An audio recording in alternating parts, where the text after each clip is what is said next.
Hello everyone, my name is Stanley St. Rose, and today we're going to be talking about The Open Boat, written by Stephen Crane.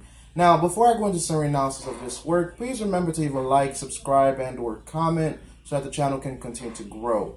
Now, this work by Stephen Crane is very interesting. It says a lot about Stephen Crane himself and about his life. Stephen Crane died very young. He died at 28 years old, but he wrote a lot of works within his lifetime, and some of his works were somewhat dark. He wrote the poem "A Man Said to Universe," where a man speaks to the universe and figures out that he's not that important to the universe. And I think that has a lot to do with the open boat and the meaning of life and also death. Because the men within the open boat, the four men that we're going to talk about, they were facing life and death, and that's quite significant. And I think thinking about life and death is something that's very dark and sad, because we all know that we're going to have to go one day, but no one wants to face that, and everybody cries over death, but death is a part of life. Now, Stephen Crane within this work, it's all about that line between life and death, because the four men within this work, they work hard to save their lives, but as soon as they get the closer that they get to saving their lives, the harder it gets for them to stay alive. I know that doesn't make some sense, but it does make sense by the time you're done reading this short story by Stephen Crane. So basically, let's just go into the summary. Here's what happens within this short story. You have a ship that goes off the coast of Florida. It sinks, and four men survive, and these four men, it's the captain, a correspondent, a cook, and an oiler. The oiler, I would say, is probably the poorest out of them, or pretty much, if we're looking at this work in terms of classes, the captain is probably first class, the correspondent is second, the cook is third, and the oiler is fourth. That's just how I see it, because I feel like within this work you do see class systems coming into play, and I think that for some might see that, or I see that certain people are more valuable than the other, and the oiler plays the role of this brute, this man that's doing all these physical works. He's heroic. He's more human, and I think most people, if you're on the boat, you would be the oiler, because he's the one that's doing all of the heavy labor. He's the one that's using his body the most. And I think Stephen Crane thought about that while he was writing the open boat, because I think most human beings fit into the mold of being the oiler. Because for most human beings in human history, most human beings around the world work with their hands and their backs, and physical jobs, physical labor. You work from sunrise to sunset, trying to feed your family, trying to make a living. You're heroic, you're brave, and the oiler is all of that, and he's pretty much many times just doing a lot of work to keep everyone alive. The captain is he's giving orders throughout the whole endeavor. He's steering the ship. He's telling the men what to do. He's the captain. Captains, they give orders. The correspondent, he's probably pretty much the most articulate person within this boat, and he pretty much is the fill-in for Stephen Crane.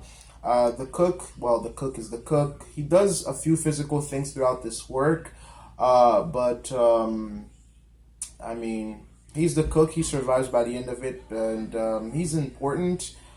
But in terms of when you compare the other individuals and the other characters to the oiler, I think, from my perspective, I think the oiler is pretty much the most important character, because his sacrifice and how hard he pushed himself throughout this work kind of like saves everyone. And I think that's kind of like a reflection of most people in society, because a lot of people end up working hard to save others, and they end up biting the bullet, because a lot of men around the world, a lot of women around the world, they work extremely hard for their families or for the people around them, and they're the ones that always end up suffering, and other people reap that benefit.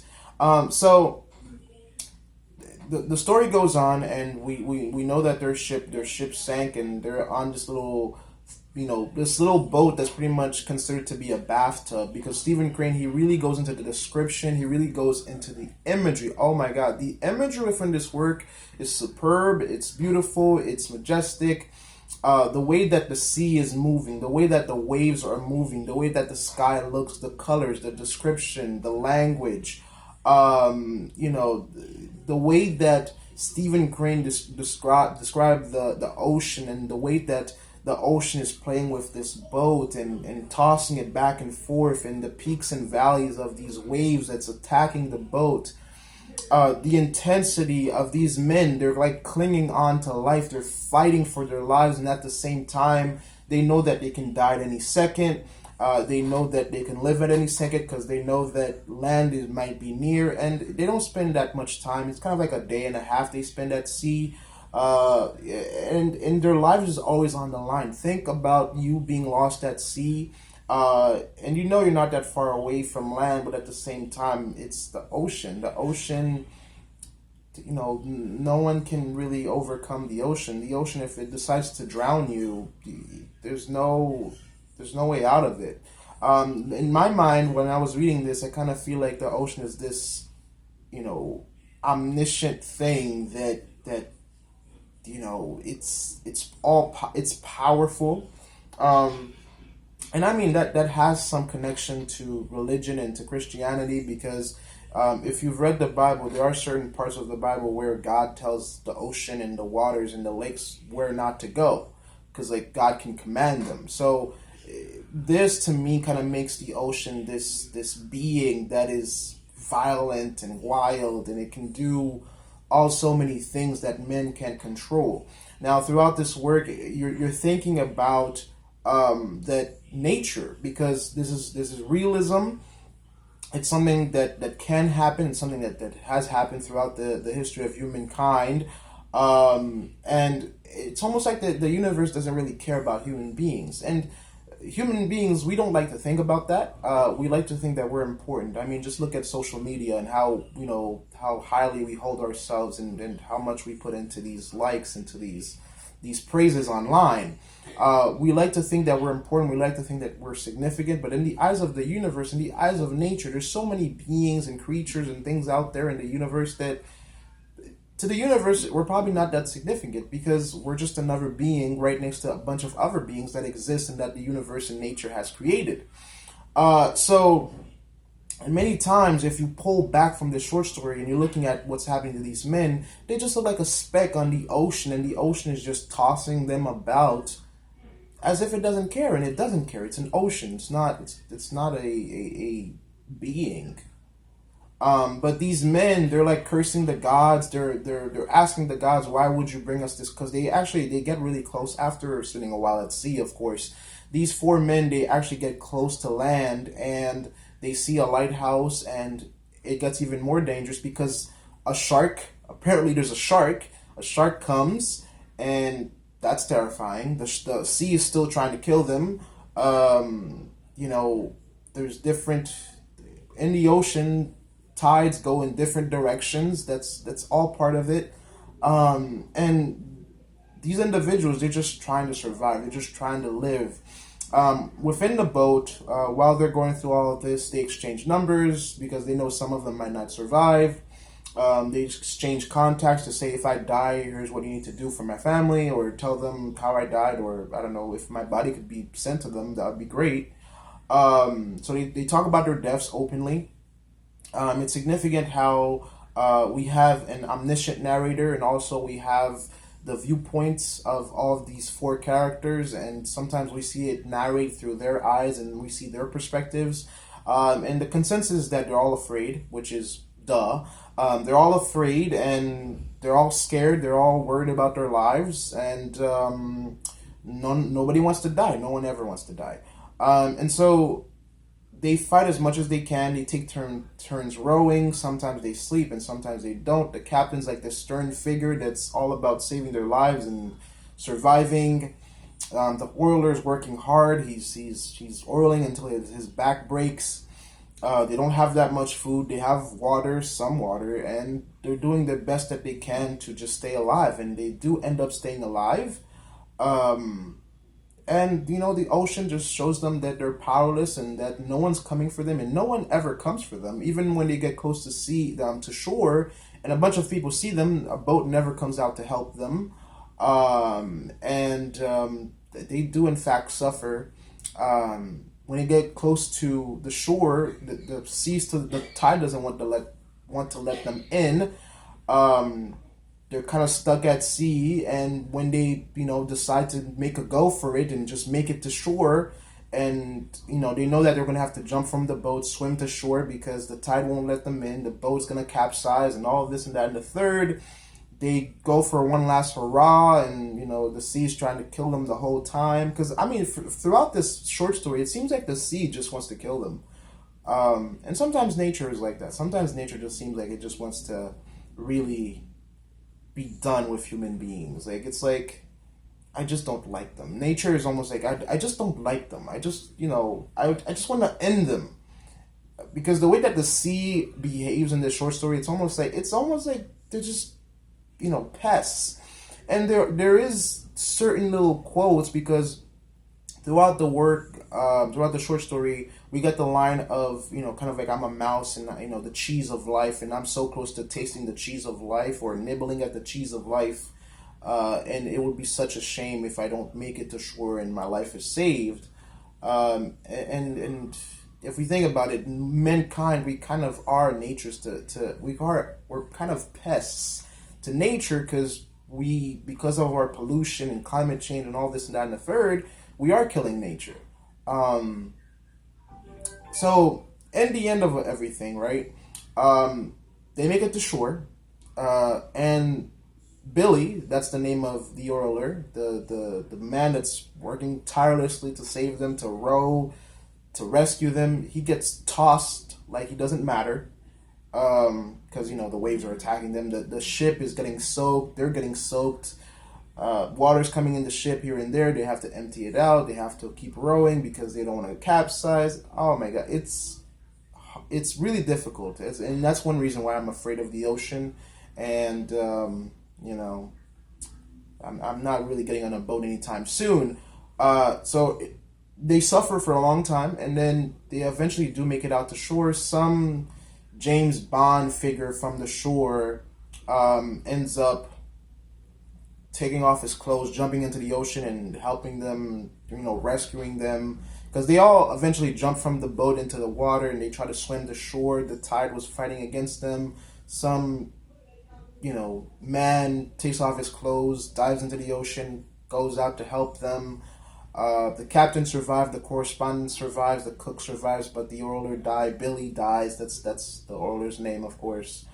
And they all survive, and they end up with people bringing blankets and all that kind of stuff and nursing them back to health, and that's the end of the story. Now, this is very fascinating. The story is very fascinating. It's very sad that Billy died, because Billy the oiler, he fought for his life the most. But he ends up dying, and life is like that sometimes. Sometimes you work really hard, you work harder than everybody else, but you're the one that ends up dying. So this says a lot about fate. It says a lot about our lives. In terms of deeper meaning, in terms of analysis here, this story to me is all about fate, and can we control our fate? Can we control if we live or die? Can we control the circumstances that take place in our lives? The oiler, the correspondent, the captain, the cook, they thought about faith and gods and living and dying, and what they could have done to prevent themselves being in the situations that they're in, and that's a normal human behavior. Whenever we're facing death, we always think back to what could we have done to not end up where we are, and that's really significant. It's sad to see how the oiler died, because he gets tossed like a beanbag. He just gets tossed. The ocean kills him, and didn't matter that he worked so hard. And that's really sad. A lot of people think about, can you control fate, or is fate predetermined?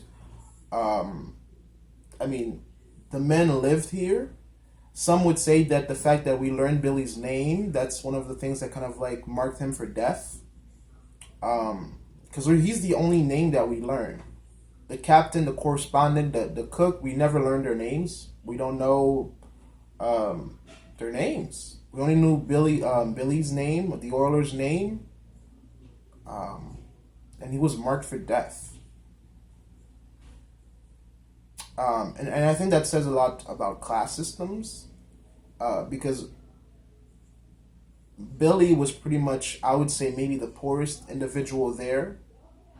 The captain, if we're talking about classes here, captain was probably first, or maybe the correspondent first. I would say captain, correspondent, cook, and then the oiler. You could probably swap out the correspondent and the captain and for first or second, but they were probably the most two important people. They're the most important people there, then the cook, then the oiler. And the people at the bottom, the oiler, peasants, those who are homeless, those who are poor, throughout the course of history, they have been the ones who have suffered and who have died. So there could be something there. That's something that's worth exploring. But the rich survive, the correspondent, the captain, they survive. They go on living. And it's all because of Billy and his sacrifice and rowing so much, breaking his body, not eating. They didn't have that much food. And they survive. So that says a lot about who they are. You know, those three, they tasted the cheese of life, the cheese of survival, but Billy didn't. So to me, that says a lot about life and death. It says a lot about society as well. And it makes us think about, you know, do certain things, can we control our fates? You know, because like maybe if the oiler, maybe if Billy wasn't the oiler, maybe if he was the correspondent, maybe he would have survived, because he wouldn't have to row so much. Because think about it, when they get to the shore and they're swimming for the shore, you know, swimming is not easy. It takes a lot of effort. It takes your body a lot of effort to swim.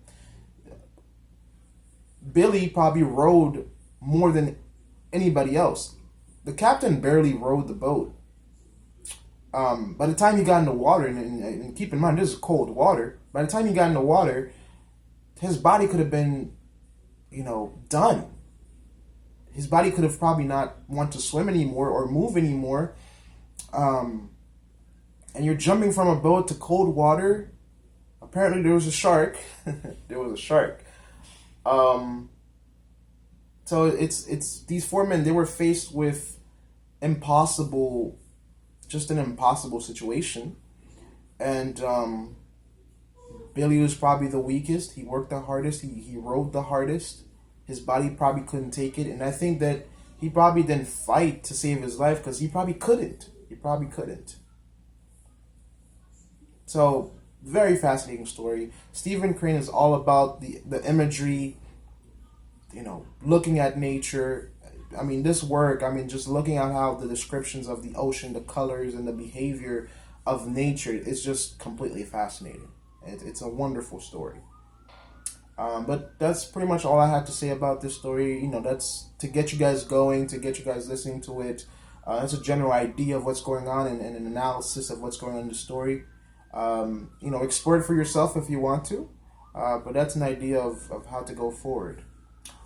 Please remember to leave a like, subscribe, and or comment. And I'll see you guys in my next video.